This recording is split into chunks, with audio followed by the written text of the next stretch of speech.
동안 주의 은혜가운데 평안하셨습니까? 옆에 사람과 인사합시다. 사랑합니다. 축복합니다. 네, 오늘 우린 제목이 있어요. 제목 같이 읽겠습니다. 자기 소유를 다 팔아. 아멘. 우리가 그동안 이제 마태복음 13장을 보면서 네 개의 비유를 다 봤어요. 네 가지 밭에 뿌려진 씨앗이 옥토에서 거두어지는 걸 봤고, 그리고 그 다음 비유가 알곡과 가라지 비유를 통해서 주님께서 때가 되면 추수꾼을 보내서 알곡은 창고에, 가라지는 불에 던져 넣으시리라. 이렇게 해서 말씀이 뿌려지면 자라고, 그리고 그것은 반드시 열매를 맺게 된 것을 말씀하셨어요. 이어서 하신 말씀이 뭐냐면 겨자씨와 누룩 비유였죠. 겨자씨와 누룩이 작고 보이지 않지만 그것이 심겨지면 부풀고 성장하는 것을 말씀하셔서, 하나님의 말씀은 뿌려질 때 보이지 않고 느낌 없지만 이 말씀이 뿌려지면 반드시 자라고 성장하고, 그래서 새들이 와서 깃들 수 있는 나무가 된다. 이렇게 말씀하셨어요. 그리고 이제 오늘 우리가 본 비유, 두 개의 세트 비유죠. 그것은 감추인 보화 비유, 그리고 값진 진주 비유라고 해요. 계속 둘씩 짝을 이뤘죠. 그러니까 씨앗을 뿌리면 알곡은 좋은 씨앗을 뿌리면 그것이 옥토에서 반드시 자란다는 것이었고, 그리고 그것은 성장한다는 것이었어요. 그리고 이제 그렇게 알았다면 이제 무엇을 하냐면 인생을 걸 것에 대해서 말씀하고 있는 거예요. 오늘 여러분과 제가 어떤 가치관을 가지고 사냐에 따라서 그 가치에 대해서 우리의 에너지를 다 쏟아요. 누군가는 돈이 최고의 가치를 가지고 있는 사람들은 돈 버는 것이 인생의 제일 목표겠죠. 난 쾌락을 누리는 게 제 일이다. 그러면 그는 시간 날 때마다 놀러 다니고, 그리고 어떻게 하면 즐거우냐, 이 생각을 갖고 살겠죠. 난 명예가 최고다 생각하면 명예를 쌓고 그 명예로운 자리에 오르기까지 온갖 수단을 부리고, 그리고 때로는 자기 절제를 하고 살아갈 것입니다. 저와 여러분은 어떤 것에 가치를 두고 살아가느냐, 이걸 생각해 보셔야 돼요. 난 지금 무엇에 가치를 두고 살지? 이렇게 생각해 보면 그 가치를 위해서 계속 달려갈 이유가 있고, 그리고 삶을 투자할 이유가 있는 것이죠. 그런데 나는 무슨 것에 두고 있나, 이렇게 스스로 생각하셔야 돼요. 우리 입 바른 소리로 하나님 영광이요, 복음 증거요, 말씀 전파요, 다 우리 목사들 얘기죠. 여러분 뭐 때문에 사시는 거예요? 뭐가 최고의 가치를 갖고 있나요? 자녀 교육인가요? 아니면 내 즐거움인가요? 사람들의 평가인가요? 어떤 것이 우리의 인생을 주장하고 그것이 가치 있다고 느끼고 살아가는지를 스스로 생각해 보면 내가 그것을 위해서 이렇게 달려가고 있다는 걸 알 수 있어요. 거기에 에너지를 다 쓰는 거죠. 돈 버는 것이든 명예를 쌓는 것이든 즐거움을 누리는 것이든 어떤 것이든지 그것에 난 지금 에너지를 다 쓰고 있는 거예요. 오늘 본문이 다 투자하거든요. 가치 있는 걸 발견하고 그 가치에 자기가 갖고 있는 걸 다 쏟아버리는 거예요. 저와 여러분은 무엇에 가치를 두고 사느냐, 항상 생각해 보면 우리가 정말 제대로 가고 있는지 그렇지 않은지를 알 수 있거든요. 그러니까 가치가 분명하면 가다가 좀 어려운 일이 벌어져도 포기하지 않고 계속 가게 되죠. 이게 표대가 분명하면 그 표대를 향하여 달려가는 길을 쉬지 않는 거예요. 어렵고 힘들고 숨이 턱에까지 차올라도 그걸 포기할 수가 없는 거죠. 왜냐하면 그게 자신의 가치고, 그리고 그것을 목표로 살아가기 때문이에요. 우리는 어떤 가치를 가지고 살아가느냐를 오늘 본문을 통해서 생각해보고 우리가 그것을 위해서 어떻게 살지를 좀 보도록 합시다. 이게 오늘 두 개의 비유, 그리고 앞에 봤던 두 개의 또 비유, 이것들을 쌍둥이 비유라 그래요. 느낌이 같거든요. 앞에 겨자씨와 누룩은 성장이라고 하는 가치가 같고요. 오늘 두 개의 비유는 전부를 다 투자한다는, 그러니까 인생을 거는 것에 대한 가치가 같아요. 그래서 이 비유들을 쌍둥이 비유다, 이렇게 말하기도 하는데, 그건 이제 둘이 비슷하다는 차원에서 쌍둥이 비유고, 주님께서 강조하고 있는 거예요. 넌 이렇게 살아라. 그게 가치 있다고 여기거든. 네 인생 전부를 걸어라. 이것에 인생을 걸 가치가 있다는 그것을 발견하고 그것을 걸라고 말하는 거예요. 먼저 비유들을 좀 생각해보고 그 다음에 이것들을 종합적으로 생각해 보도록 하겠습니다. 첫 번째 비유가 밭에 감춘 보화 비유예요. 저한테 다 공부하시잖아요.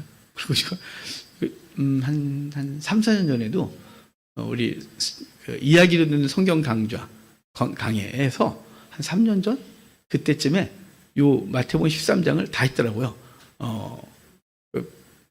뒤져보니까 다 있더라고요. 그래서 야 3년 전 설교인데 기억할 텐데 글쎄 목사는 기억할 것 같으면 자신이 없어져요.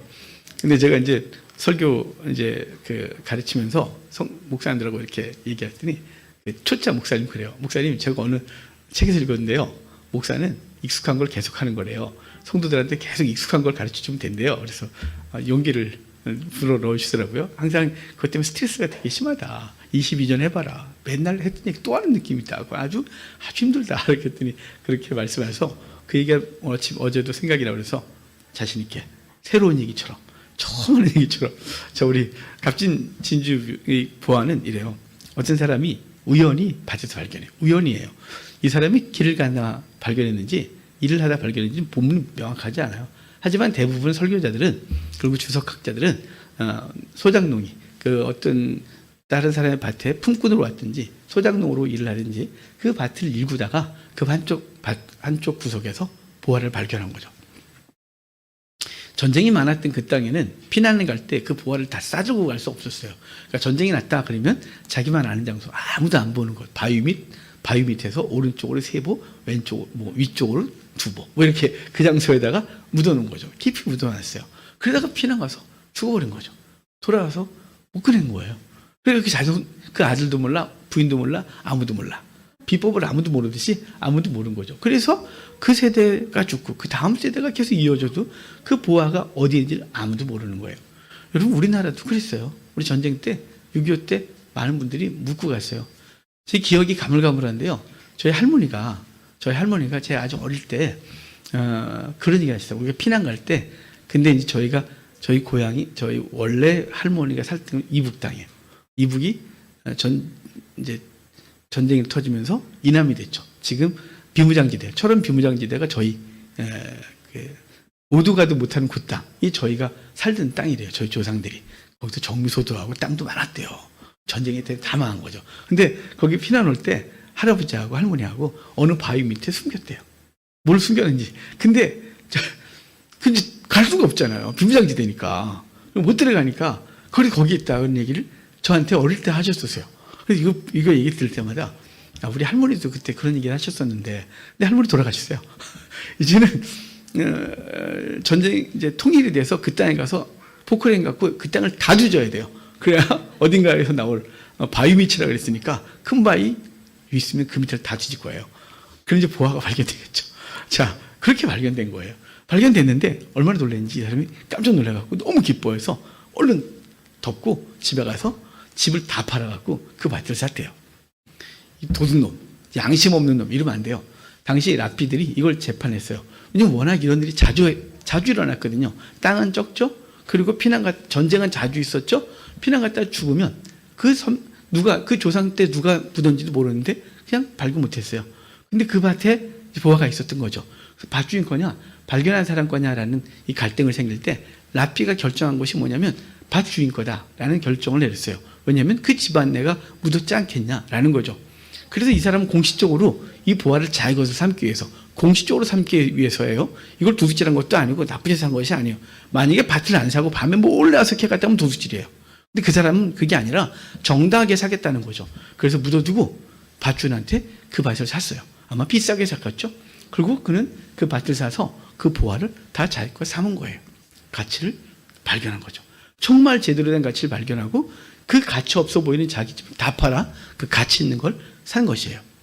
두 번째 비유는 값진 진주 장사 비유예요. 이 사람은 적극적으로 진주를 사러 다니는 사람이에요. 이 사람은 요새 지금 카타르에서 월드컵 하죠. 이 카타르가 원래 뭐 하던 곳이냐면 그 카타르 사람들이 원래 되게 못 살았어요. 유전이 발견되기 전까지는. 그 사람들이 원래 뭐 했던 사람들이냐면 그 바다에서 진주 주워서 팔던 사람들이에요. 그 카타르 그쪽이 진주가 많았거든요. 그래서 진주를 찾아서 팔던. 그러니까 아마도 거기까지 이 상인은 가서 사러 가지 않았을까요? 진주가 거기 많이 찾아지는 곳이니까.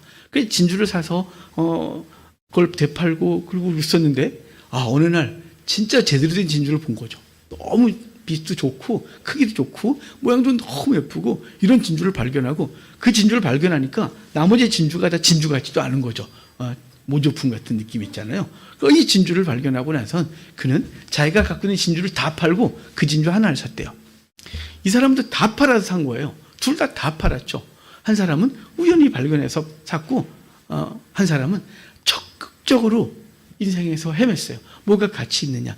이 가치 있는 것을 찾아 헤맨 것이죠. 그러다 그 가치를 발견하고 인생을 다 걸었다라고 말씀하고 있는 거예요. 자, 둘 다 똑같죠. 한 사람은 우연히 발견했을 뿐이고 한 사람은 적극적으로 찾아 나섰다가 이제 발견했고 그 발견한 것들을 최고의 가치로 여겨 자기가 갖고 있는 것들을 다 팔고 그것을 샀다. 이렇게 말씀하고 있는 것이에요. 이제 이 이야기들의 차이점하고 공통점을 보면서 우리가 받은 은혜들이 있어요. 먼저 이 두 가지 비유는 하나는 우연히, 하나는 적극적으로 찾으면서 발견된 거죠. 이것이 감추어져 있었어요. 이 감추어져 있던 천국이죠. 이 천국은 마치 이렇게 말하잖아요. 천국은 마치 밭에 감추인 보화와 같으니 그러잖아요. 천국은 감추어져 있는 보화와 같대요. 천국은요. 또 천국은 진주 장사와 같대요. 그래서 값진 진주를 발견하고 나면 그것을 다 산다 이렇게 말씀하고 있는 거죠. 그럼 숨겨져 있었어요. 감추어져 있었어요. 여러분, 이 복음이 우리에게 오기 전까지는 우리에겐 비밀이었어요. 감추어져 있었던 거죠. 하나님의 말씀의 씨앗이 우리에게 심겨지기 전까지는 이것을 알 수도 없었고 이 가치를 알 수 있는 게 우리 가운데 없었단 말이에요. 세상 사람들이 하나님의 말씀을 듣지만 이 말씀이 그들에게 의미 있게 다가가질 않아요. 감추어져 있기 때문이죠. 오늘 이 마태복음 13장에 이 비유를 말씀하실 때 제자들이 묻잖아요. 왜 비유로 말씀하십니까? 그랬더니 11절에 뭐라고 그러냐면 우리 11절 좀 볼까요? 주님께서 뭐라고 말씀하셨냐면 대답하여 이르시되 천국의 비밀을 아는 것이 너희에게는 허락되었으나 그들에게는 아니 되었나니. 자, 천국의 비밀을 아는 것은 너희에게는 허락되었으나 그들에게는 아니 되었다. 천국의 비밀은 너희에게만 알려주는 거고 세상 사람들에게는 들어도 모르는 거다. 들어도 모르는 것이었다. 이렇게 말씀하고 있는 거예요. 이것을 에베소서 2장에서는 비밀이다. 이렇게 말하는 거죠.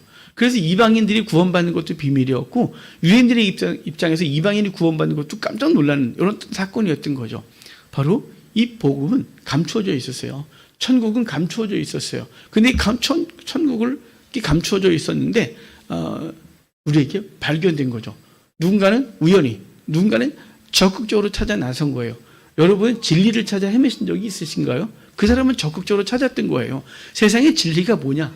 뭐 어떤 신이 참신이냐? 이걸 찾아 헤맸던 분은 진주를 찾듯이 열심히 진주를 찾았던 거죠. 그 진리를. 누군가는 진리가 뭔지 생각도 안 하고 그냥 일상을 살다가 우연히 전도자를 만났고 우연히 복음을 접하게 된 거죠. 근데 이게 진리였던 거예요. 그래서 그 진리를 위해서 살아간 거죠. 누군 우연히, 누군 적극적으로죠. 사마리아 여인이 우연히 만난 거예요. 그 여인은 일상을 살면서 물들어 나왔던 거예요. 물들어 나왔는데 거기 예수님이 계셨고 우연히 그와 만나 천국을 발견한 것이죠. 현장에서 가늠하다 들린 여인은 그는 자기의 최고의 가치가 쾌락이었겠죠. 그러니까 당시 돌맞아 죽을 각오하면서 바람을 폈겠죠. 돌맞아 죽을 각오를 하면서 음행을 했겠죠.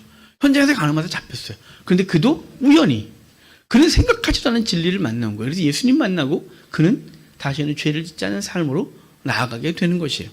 우연히 만난 거예요. 저 여러분은 우연히 만나셨습니까? 저는 우연히 만났어요.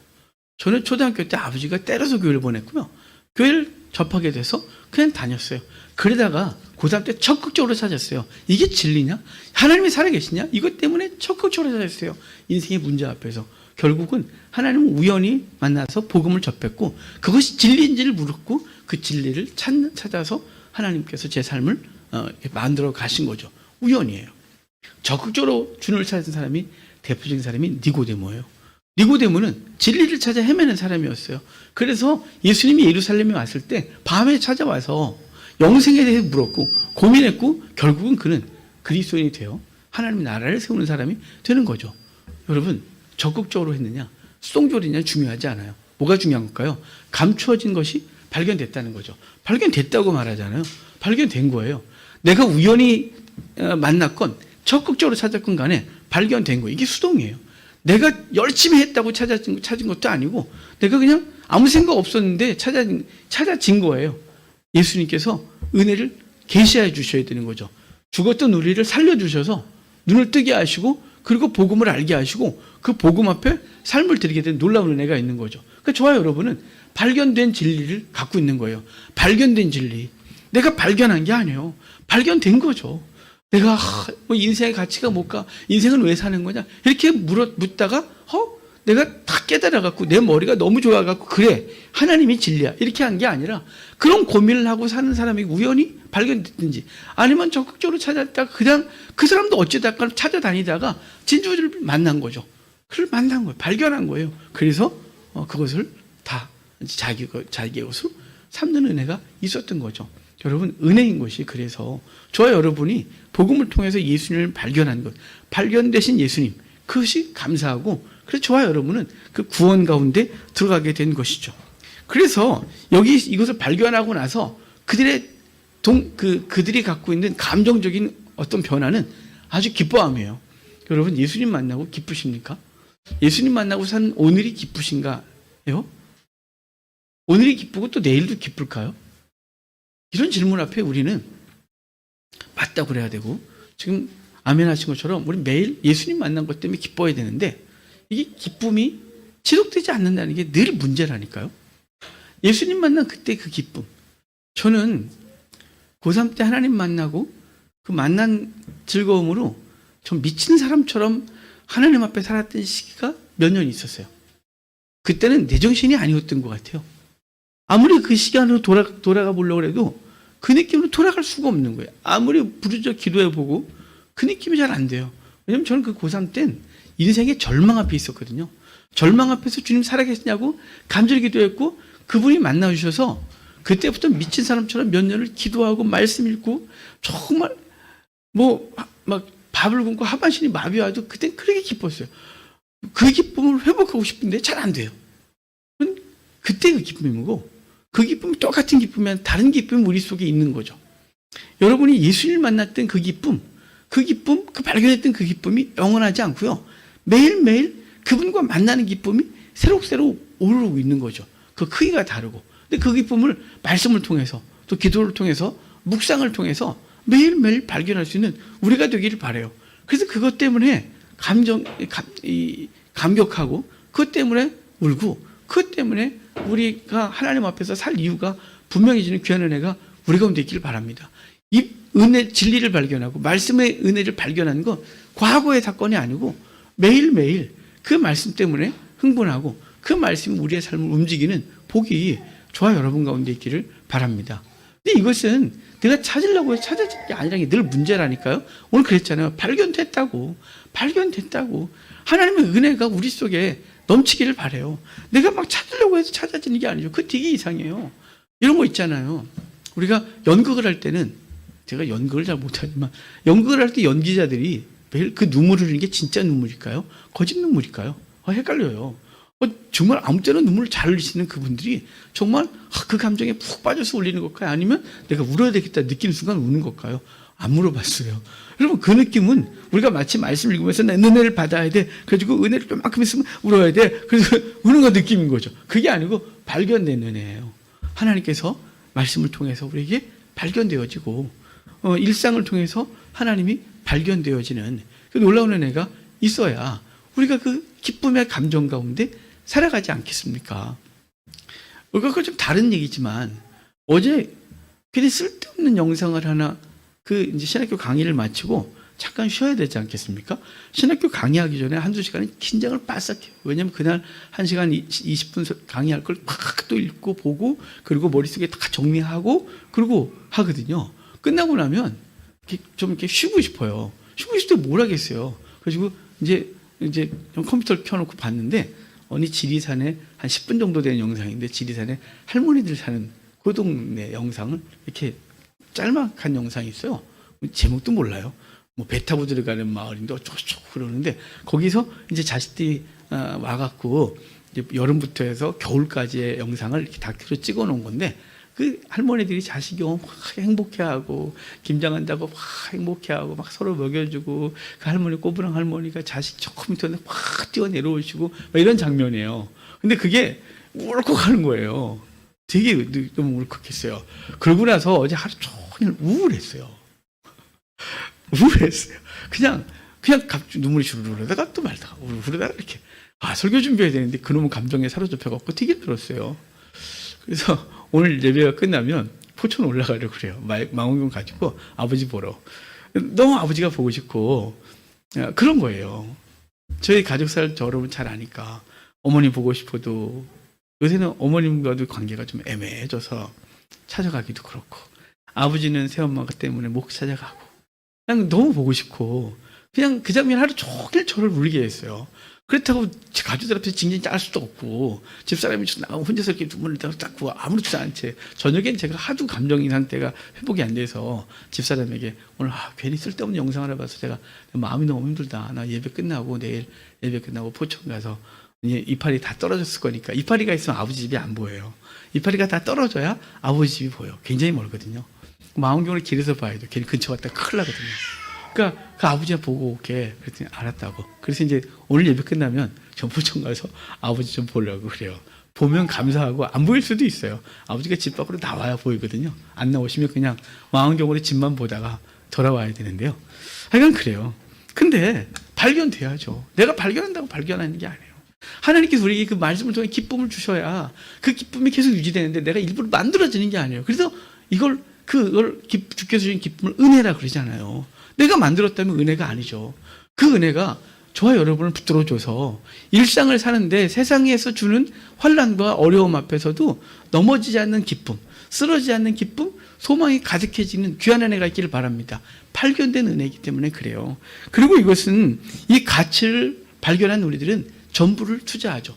여러분, 이걸 똑같은 걸 보고 가치가 있느냐 없느냐를 아는 사람이 있고 가치를 아는 사람이 있고 그 가치를 모르는 사람이 있는데요. 가치를 아는 사람만이 그걸 다 투자할 수 있는 거죠. 그렇지 않겠어요? 우리 성경 그 역사를 보면 성경이 어떻게 기록되고 어떻게 이제 사본이 만들어지고 우리 선회까지 이어진지에 대한 성경 번역 역사가 있어요. 그런데 그 번역 역사 중에 하나 재밌는 일화는 뭐냐면 1940년대에 이스라엘에서 한 양치기가 발견한 사해사본이죠.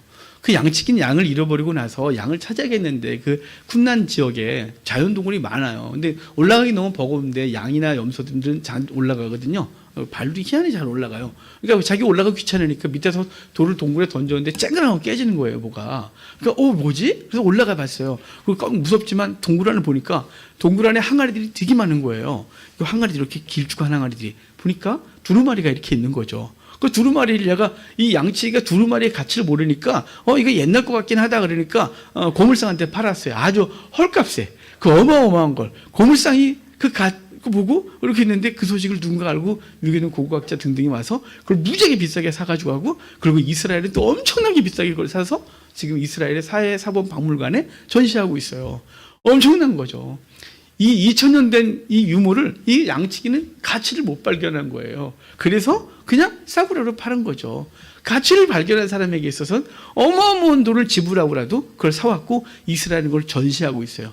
엄청난 전시관이 그곳에 가서 보면 이제 온갖 습도 묘며 이런 거 다 해갖고 그 유물이 부서지지 않도록 망가지지 않도록 하고 있는 거죠. 이 말씀은 2000년 된 거기 때문에 그래요. 가치를 발견한 사람에게 있어서는 그것이 얼마나 가치 있는 줄 알고 그것을 위해서 인생을 거는 거죠. 저와 여러분이 하나님의 나라, 천국에 대해서 어떤 가치관을 갖고 있는지를 생각해 보셔야 돼요. 우리는 이 땅의 것에 대한 가치를 두고 사느냐, 아니면 천국의 가치를 두고 사느냐.